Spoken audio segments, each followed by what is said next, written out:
আজকে আপুকে বললাম, আপু তাড়াতাড়ি আমাকে তরি তরকারিগুলো কেটে দাও, আমি তাড়াতাড়ি রান্না করে ফেলি। আপু বলল, হ্যাঁ সেটাই ভালো, তাড়াতাড়ি রান্না করলে আমরা অবসর থাকবো।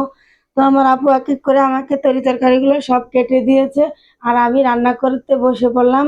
তো রান্না প্রায় শেষ, এখন গরম লাগতেছে, তার জন্য আপু এসে বলতেছে রান্না এখনো হয়নি গরমের মধ্যে। আমি বললাম, হ্যাঁ আপু, রান্না প্রায় শেষ, আর অল্প আছে।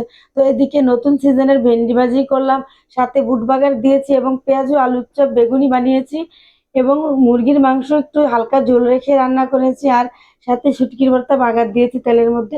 এটা আমাদের খুব পছন্দ, আমরা খেতে খুব পছন্দ করি। আর বিশেষ করে রোজা থেকে সারাদিন ক্লান্ত মুখে অরুচি করার জন্য এই ভর্তাটা খেলে রুচি হয়।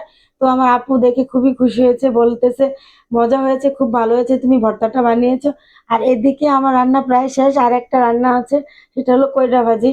তো কইডাগুলো আগে আমি গরম পানিতে ভাপ দিয়ে নিচ্ছি, কারণ কইটা ভাপ দিয়ে পানিটা ফেলে দিলে তারপরে ভাজি করতে হয়। এদিকে দুটো ডিম ডিম দিয়ে আমি কইটাটা ভাজি করব।